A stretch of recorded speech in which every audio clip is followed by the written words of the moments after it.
All right, hello and welcome to update number 5 on the Magic Skoolie. As you can see, it looks a little different than the last time you've seen it. We got the bus back from the paint shop and it's a little shinier, and I think everyone's a little happier about that.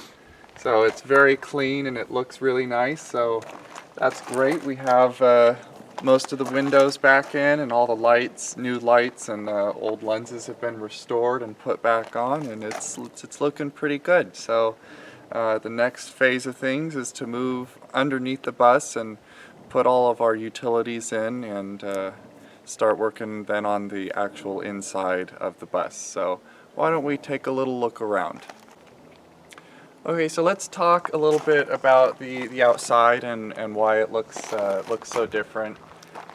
So obviously the big thing is that it got painted, but there are a lot of little things like all the lights and the wheels and tires. So let's start with the paint job. Obviously it used to be a school bus, so it was yellow. I was going to repaint it yellow because I think it looked pretty cool, to be honest. Turns out most states, including California, you are not allowed to have a retired school bus that is yellow anymore. So we had to change the color, and it took several months to actually decide how to paint it. And we did numerous Photoshop renderings of the bus in several different paint jobs. And it kind of evolved to this. We had a lot of different schemes. We had people vote on it, and I ended up coming up with this paint scheme, which I really like. The blue along with the creamy white, I think they're really great vintage colors, and they go great with kind of the overall theme and just the shape of the bus. The wings on the side, I decided that the bus is really long, it needed something to break it up, and so the wings are just kind of a retro touch.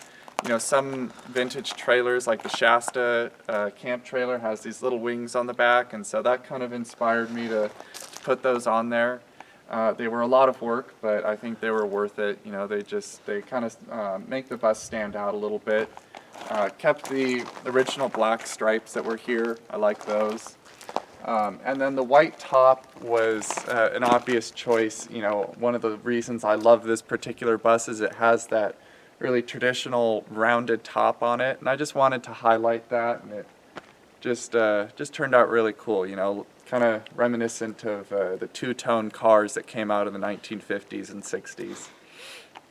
So that's the biggest visual difference. What we did was we had the bus completely sandblasted, so all of the paint came off the bus down to bare metal.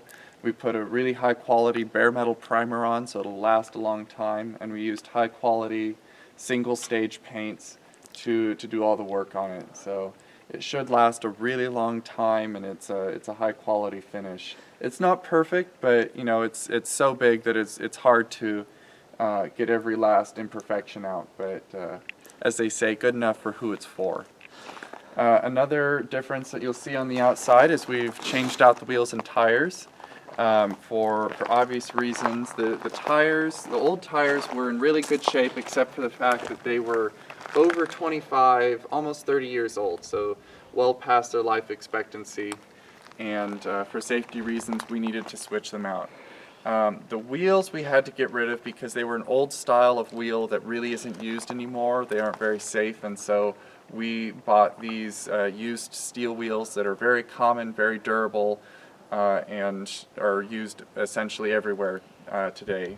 The tires are not brand new, they're slightly used, but I got a really good deal on both the front and the back. They only have a few hundred miles on them. They look almost brand new. But I paid less than half than I would for brand new tires. So we want, like I've mentioned in earlier videos, it's important that the bus is reliable and that it's safe, and tires is a big part of that. So 6 almost new tires and 6 good strong wheels, and they're painted up to match the rest of the bus. So moving around, you'll see that there's a big improvement in the lights and lenses on the bus. Most of the front lenses are standard Chevrolet lenses, and they're readily available because so many people restore Chevy trucks that I was able to just order those, and so those came in. They're nice and new and fresh. All the turn signal lenses are not available anymore, so I actually had to restore these. They're not perfect, they're still a little bit cracked, but I glued them back together, repainted the black, and you know, they look pretty good. The flashers, those are the bulbs that were in the bus when I got them. As a school bus they would have been red, but those are illegal, so the previous owner changed them out to amber. I'll never actually use them, they're mostly just there for looks. And then for marker lights, it's brand new marker lights around the whole top. I have 3 glass ones up there, and then these teardrop shaped ones. I had to look pretty hard to find this shape, but I found these, and they're actually LED, which is nice. I don't like the look quite as much as an incandescent bulb, but they're real bright, and so that's a nice safety feature to have. All the chrome got polished and shined up. You know, new pieces where necessary, antenna and whatnot. And all new reflectors all the way around the bottom. So here in the front, we carried over the blue and white paint scheme. You know, the Chevy grille was much simplified in 1967 to this kind of square design, and so we brought the white out and highlighted the grille pieces and the headlight surrounds, and that's just kind of a nice touch. You know, it breaks up it being all one color. Chevy emblems original, repainted that and shined it up, and yeah, that's pretty much it in the front. So here around back, same story as the front. All these lenses, which are hard to find, got fixed up as best as I could. Just used some rubbing compound to shine them up and make sure that they were clear. All the light housings got restored, so the place where the bulb actually goes in was cleaned up and make sure was good electrical continuity, and all new foam seals that go around here to keep all the water out.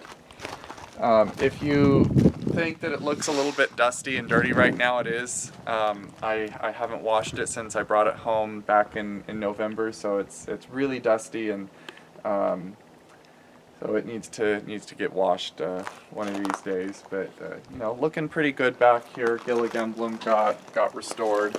I believe this exterior one was blue at one point, but since the bus is blue, I changed it to black to match the interior one. And then we have the flashing lights and our marker lights up there. And you know, I think the white paint job on the roof works really well, and back here where it kind of curves round and meets the blue. So this works really nice. I think it complements the shape of the bus really well. Okay, so walking into the bus, we have quite a few projects going on right now, so there's a lot of tools and whatnot scattered over, but we'll just give you an idea of what we're doing.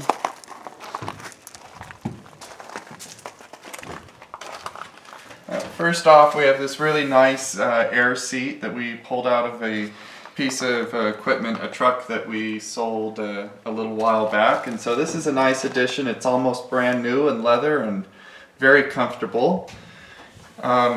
Moving on back, we have masking tape all over the floor, cabinets, and various other paraphernalia to get an idea of what the layout's going to be.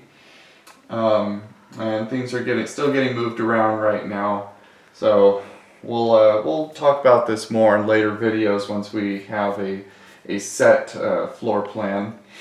But you know, it just kind of gives you an idea of the planning process, and you know, it's really exciting to put things back inside, and you know, ooh, I'm going to put this here and put that there and whatnot. So yeah, looking good. As you can see, the inside of the bus got painted as well. It's close to the original color, but not exact. It's a little bit more pleasant kind of mint green, and it just looks very clean, and it's just a really nice kind of vintage color, and it turned out real nice.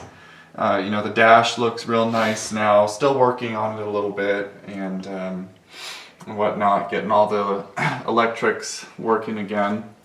I had all new glass made for all the stationary windows. The old glass, which is laminated glass, was delaminating, and so it looked real bad around all the edges. So I had all this cut, new weather stripping put in. All the windows that open and close are getting new weather stripping. All these windows along the side, all the sliding windows, they were completely rebuilt. There's 19 of them, and they all came out and got new weather stripping all around. It took several weeks to rebuild every single one, but they're all done now, and they're pretty watertight, so that's good. And yeah, we're just back here. We're working on this hole in the roof. I built a metal sleeve to go into this hole, and then I bought a marine boat hatch that will go on top. And the reason I went with a boat hatch versus an RV hatch is they're much more durable and much more weather tight, so it'll last a long time and it looks really good. So that'll be good. We're almost done with that. Need to get it painted and installed. This door back here has all new weather stripping around it. Handles are put back on, and that turned out real nice, so that opens and closes. And this door, I haven't quite put the weather stripping back in it yet, because this is the door that everything goes in and out of. Anything of any substantial size goes in and out of the exit door. So we'll wait to put the weather stripping till the very end on that. You can see all the masking tape lines that we had on the floor for the layout. And since it's not 100% set, I'll wait till a future video to show you the exact layout of everything. Okay, so that's pretty much it for this update. It's about 3 months delayed, so right on schedule with the previous videos. And yeah, it looks a lot better, and it's a lot nicer to work on as a result. We have a lot of work to go, make no mistake. Next step will be taking the floor back up and putting all the utilities underneath, so we have some water tanks we'll be installing, and all the plumbing and a little bit of electrical. And then the floor will go back down, and then we can start building out the inside, which I'm really looking forward to that, because that's where most of the work is done in a school bus build. But it's coming along. We're getting there slowly but surely. Thanks for following along, and I hope you enjoy this project as much as I do.